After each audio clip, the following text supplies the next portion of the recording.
4 hours కూడా కాదండి. మేము వితిన్ 10 మినిట్స్ లోపల కంప్లెయింట్ ఫైల్ చేయడం, బ్యాంక్ వాళ్ళకి కాల్ చేయడం అంతా జరిగింది.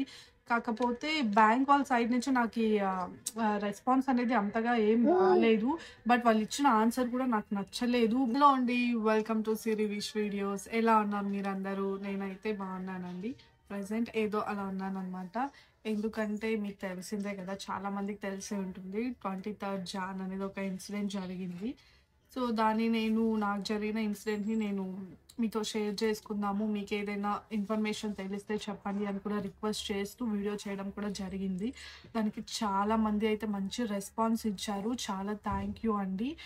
చాలామంది ఇన్ఫర్మేషన్స్ కూడా ఇచ్చారనమాట. సో, ఇలా చెయ్యండి ఫర్దర్ ప్రాసెస్ అనేసి. సో, మీ అందరికీ చాలా థ్యాంక్ యూ సో మచ్ అండి. క్రెడిట్ కార్డ్ నుంచి డబ్బులు కట్ అయినాయి అని మాకు మెసేజ్ వచ్చిన వెంటనే మేము చేసింది ఏంటంటే, వెంటనే సైబర్ క్రైమ్ వాళ్ళకైతే ఫోన్ చేసామన్నమాట. ఫోన్ చేసి సార్ మాకు ఇలా జరిగింది, ఏం చేయాలి ఏంటి అంటే, వాళ్ళు కంప్లైంట్ అనేది తీసుకొని వాళ్ళు మీకు పంపించిన లింకులు అవన్నీ కూడా డిలీట్ చేసేయండి మేడం, మీరు వాళ్ళకి ఫర్దర్గా కాల్స్ కానీ టెక్స్ట్ కానీ ఎలాంటివి చేయకండి అని చెప్పారు. ఇక సరే అని అది అయిన వెంటనే ఇంకా మా వారైతే credit card bank IDFC bank వాళ్ళకైతే కాల్ చేసి మాట్లాడారనమాట. మేడం ఇలా అయింది అని చెప్తే, సార్ మా సైడ్ నుంచి మేము ఏం చేయలేము, బికాజ్ మీ ఓటీపీలు అవన్నీ కూడా షేర్ అయిపోయినాయి, సో మేమేం చెయ్యలేము అని చెప్పారు వాళ్ళు. ఇంకా సరే కార్డ్ బ్లాక్ చేసేయండి అనేసి కార్డ్ని అయితే బ్లాక్ చేయించేసాం మేము. ఇంకొంతమంది ఏమన్నారంటే, పేమెంట్స్ అన్నీ కూడా మీరు హోల్డ్లో పెట్టండి, హోల్డ్లో పెడితే ఇంకా పేమెంట్స్ అన్నీ ఆగిపోతాయి, అలా జరిగిన వితిన్ 4 అవర్స్ లోపల ఇలా చేస్తే మీ పేమెంట్ మోస్ట్ బ్యాక్ వచ్చే ఆప్షన్ అయితే ఉంది అన్నారు. 4 అవర్స్ కూడా కాదండి. మేము వితిన్ 10 మినిట్స్ లోపల కంప్లైంట్ ఫైల్ చేయడం, బ్యాంక్ వాళ్ళకి కాల్ చేయడం అంతా జరిగింది. కాకపోతే బ్యాంక్ వాళ్ళ సైడ్ నుంచి నాకు రెస్పాన్స్ అనేది అంతగా ఏం రాలేదు. బట్ వాళ్ళు ఇచ్చిన ఆన్సర్ కూడా నాకు నచ్చలేదు. మీ బ్యాంకుకి సంబంధించి ఇలా అయ్యిందంటే మీరు ఫర్దర్గా ఏదైనా స్టెప్ తీసుకొని మీరు మాకనేది గైడ్ చేయాలి. బట్ మీరే ఏమంటున్నారంటే, అసలు మేము ఏం చెయ్యలేము అని కూడా అంటున్నారు వాళ్ళు. 23 జనవరి రోజే ఇంకా మా హస్బెండ్ అయితే వెళ్ళి పిఎస్లో కంప్లైంట్ ఇచ్చారు. తర్వాత నెక్స్ట్ డే మేము వెళ్ళి నేను మాన్యువల్గా టైప్ చేసి ఇలా జరిగింది, ఈ పర్సన్ నుంచి నాకు ఇలా మెసేజ్ వచ్చింది, సో ఇలా పంపించారు, ఇలా మొత్తం డీటెయిల్గా మొత్తం నేను టైప్ చేసి ఇంకా కంప్లైంట్ అయితే ఇచ్చొచ్చాను అనమాట.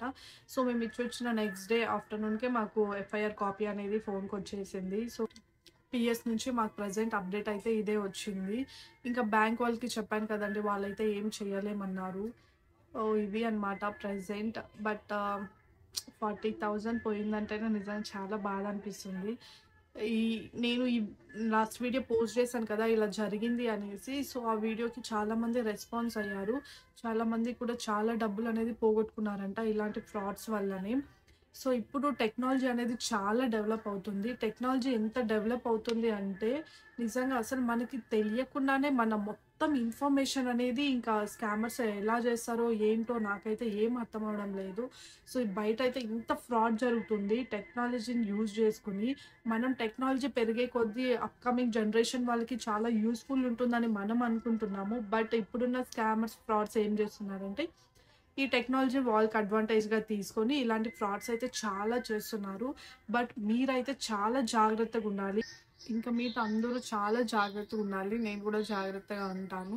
మీ ఫోన్కి ఎలాంటి లింకులు కానీ మెసేజెస్ కానీ, బ్యాంక్ నుంచి మీ అకౌంట్లో ఇంత డబ్బులు క్రెడిట్ అయింది, మీకు ఫ్రీగా లోన్ ఇస్తాము, ఎటువంటి డాక్యుమెంట్ వెరిఫికేషన్ లేకుండా 1 lakh లోన్ ఇస్తాము, 10 lakhs లోన్ ఇస్తాము, ఇలాంటి పిచ్చి మెసేజెస్ అయితే చాలా వస్తుంటాయి. మీరు వాటన్నిటికీ రెస్పాండ్ అవ్వకండి.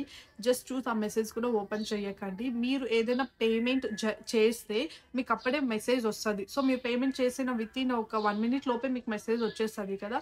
సో అలాంటి మెసేజెస్ లాగే ఉంటాయి సేమ్. దాంతో కొంచెం ఒక 1% చేంజెస్ కూడా ఉండదన్నమాట. మెసేజెస్ అనేటివి అలాంటివే ఉంటాయి. సో మనము నిజమేమో అనేసి క్లిక్ చేసినామంటే ఇంకా మొత్తం స్వాహా అయిపోతుంది. సో ఇంకా మీటైనా చాలామంది క్యాష్ అనేది మెయింటైన్ చేస్తేనే బెటర్ అనిపిస్తుంది నాకైతే. ఫోన్పేలో ఒక 5,000 6,000 బిఫోర్ 10 ఓకే, కానీ మరి ఎక్కువ ఉన్నా కూడా అకౌంట్లో నుంచి కూడా డబ్బులు కట్ అయిపోతున్నాయి. నేను పిఎస్కి వెళ్ళి కంప్లైంట్ ఇచ్చేయొచ్చాను కదా. నేను కంప్లైంట్ టైప్ చేస్తుంటేనే ఇంకా నా వెనుక ఇద్దరు అనేది వచ్చారనమాట. ఒక 2 persons వచ్చారు. ఒక అబ్బాయి అయితే నార్మల్ హిందీ అబ్బాయి ఇలా ఉన్నాడు, పని చేసుకొని బతుకుతున్నట్టున్నాడు. వాందైతే సేమ్ ఇలాగే గూగుల్స్లో రివ్యూ ఇస్తారు కదా టెలిగ్రామ్స్లో, అలాంటి దాంతో చేసి 15,000 పోయిందనేసి కంప్లెయింట్ ఇయ్యడానికి వచ్చాడు ఒక అబ్బాయి అయితే. నాకైతే వామ్మో! ఇంతమంది ఎట్లా మోసపోతున్నారో ఏమో అర్థమవ్వడం లేదు. దాంట్లో చాలా మందయితే మోసపోయినారు. సో, బీ కేర్‌ఫుల్‌గా ఉండండి. మీ ఫోన్‌లకి ఎలాంటి లింకులు గానీ, మెసేజెస్ గానీ వస్తే అస్సలు లింక్ చేయకండి. ఇంకొక మెయిన్ విషయం ఏమంటే మీ ఓటీపీలు గానీ, మీ డీటెయిల్స్ గానీ ఎవ్వరికీ షేర్ చేయకండి. ఇలాంటి వాళ్ళు ఏం చేస్తారంటే మీ ఫోన్ స్క్రీన్ షేర్ చేయండి అంటారు. సో, మనం అదొక్కటి చేసినామంటే చాలు. ఇంక మనం వాళ్ళకి ఏమీ చెప్పనవసరం లేదు. వాళ్ళ పనులు వాళ్ళు చేసుకొని మనకు నామాలనేది పెట్టేశారనమాట. సో, ఈ విషయంలో అయితే జాగ్రత్తగా ఉండండి. నేను చేసిన మెయిన్ మిస్టేక్ అయితే ఇదే అనమాట. సో, అందుకే మీకే చెప్తున్నాను. మీరు చాలా కేర్‌ఫుల్‌గా ఉండండి. నేను నా పర్సనల్ ఎక్స్‌పీరియన్స్ అయ్యి నేనేం చెప్తున్నానంటే క్రెడిట్ కార్డ్ అనేది అస్సలు వాడకండి. ప్లీజ్ దయచేసి అస్సలు వాడకండి. క్రెడిట్ కార్డ్ వాడడం ద్వారా బ్యాంక్ వాళ్ళకే బెనిఫిట్ గానీ మనకైతే ఏమీ లేదు. మనకున్న ఒకే ఒక బెనిఫిట్ ఏం తెలుసా? ఏదైనా ట్రాన్సాక్షన్స్ జరగకపోతే క్రెడిట్ కార్డ్ నుంచి కట్టుకోవచ్చు. లేకపోతే మన డెబిట్ కార్డ్‌లో అమౌంట్ లేనప్పుడు ఇంకా క్రెడిట్ కార్డ్ అనేది ఇంకా అదే కదండీ అప్పిస్తది కదా! సో, దాని ద్వారా కట్టుకోవచ్చు. క్రెడిట్ కార్డ్ వాడిన తర్వాత వాళ్ళిచ్చే టైం లోపు మనం మనీ అనేది పే చేసేయాలి. లేకపోతే దానికి ఇంట్రెస్ట్ పడతది. మళ్ళీ అది కట్టకపోతే మళ్ళీ ఇంట్రెస్ట్ మీద ఇంట్రెస్ట్‌లు వేస్తూ ఉంటారు. వాళ్ళు బ్యాంక్ వాళ్ళకి బెనిఫిట్ తప్ప మనకేం ఒరిగేదేం లేదు. సో, కొంతమంది ఏమనుకుంటున్నారంటే క్రెడిట్ కార్డ్ వాడడం వల్ల ఏదో ఒక స్టేటస్ అనేది మెయింటైన్ చేస్తున్నాను. నా దగ్గర కార్డ్స్ ఉన్నాయి, అవి ఉన్నాయి అంటూ ఉంటారు. బయట ఎక్కడికైనా ఎళ్ళినా మేడం క్యాష్ ఉందా అంటే, లేదు ఐ హావ్ ఎ కార్డ్ అంటారనమాట.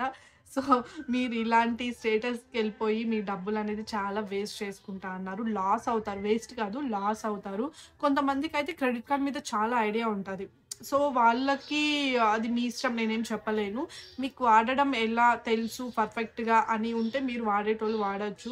సో, చదువుకునేటోళ్ళే ఇలా మోసపోతున్నారంటే అసలు చదువులేని వాళ్ళు నిజంగా నెక్స్ట్ ఫర్దర్‌గా ఎలా బతకాలో ఏమో నాకైతే ఏం అర్థం అవ్వడం లేదు. సో, ఇది అన్నమాట నా ఒపీనియన్.